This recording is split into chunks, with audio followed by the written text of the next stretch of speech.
नेहा शाम को अपने पति के लिए जूस बना रही थी। तभी उसकी छोटी बहन प्रिया का फ़ोन आया। नेहा ने जल्दी से फ़ोन रिसीव किया और कहा, मैं अभी तुझे ही याद कर रही थी। तुझे आम का जूस पसंद है ना, इसलिए जब भी बनाती हूँ हमेशा तेरी याद आ जाती है। पर नेहा की बहन प्रिया बिल्कुल खामोश थी। जब नेहा ने उसकी खामोशी का कारण पूछा तो प्रिया की सिसकियों की आवाज़ नेहा के कानों तक साफ सुनाई पड़ रही थी। नेहा बहुत घबराई हुई थी। उसने प्रिया से जोर देकर पूछा कि आखिर हुआ क्या है। तब प्रिया ने डरते हुए बताया कि अभी मेरे मोबाइल पर किसी अनजान नंबर से कॉल आया था। वह कोई अनजान व्यक्ति था जिसने फ़ोन किया था और वह मुझे कह रहा था कि वह मुझे जानता है और उसके पास मेरी कुछ फ़ोटोज़ हैं और अगर मैंने उसकी बातें और शर्त नहीं मानी तो वह उन फ़ोटोज़ को इंटरनेट पर डाल देगा।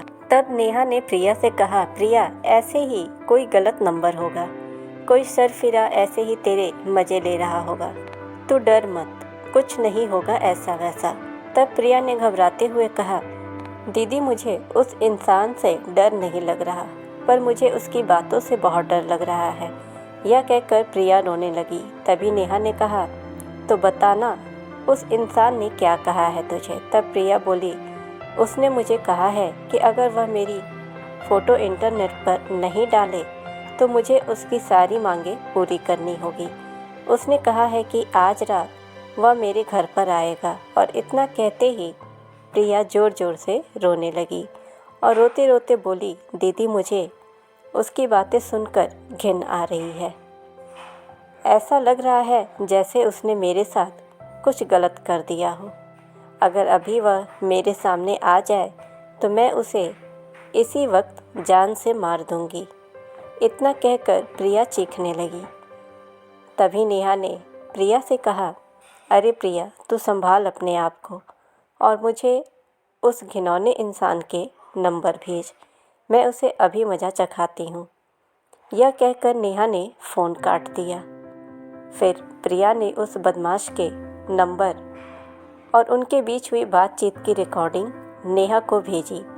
जब नेहा ने वह रिकॉर्डिंग अपने पति को सुनाई तो दोनों के होश उड़ गए। नेहा और प्रिया दो बहनें हैं। उनकी मम्मी का अभी 3 साल पहले ही देहांत हो गया था और नेहा की शादी अभी 1 साल पहले ही हुई थी। घर में बस अब उसके पापा और प्रिया ही हैं। अब मोबाइल पर ऐसी धमकी भरी अश्लील बातें कोई भी बेटी अपने पिता को आसानी से नहीं बता सकती। इसलिए उसने सोचा कि सारी बातें अपनी दीदी नेहा को बताऊं। अगले दिन ही नेहा और उसका पति पुलिस स्टेशन पर जाकर उस इंसान के खिलाफ पुलिस कंप्लेंट करवा आए। बाद में जब पुलिस ने छानबीन की तो पता लगा कि वह लड़का प्रिया के मोहल्ले का ही निकला जो मानसिक गंदगी से पीड़ित था। उसकी सोच और उसके विचार हर एक लड़की के प्रति घिनौनी नज़र रखते थे। उसे पता था कि नेहा की मम्मी का देहांत हो चुका है और वह दिन भर घर पर अकेली रहती है और वो इसका फ़ायदा उठा सकता है।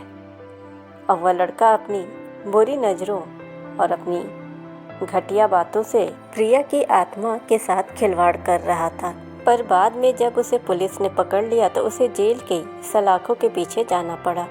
आज भी हमारे समाज में उस जैसे मानसिक रोगी बैठे हैं जो हजारों लड़कियों की आत्मा के साथ खिलवाड़ कर रहे हैं।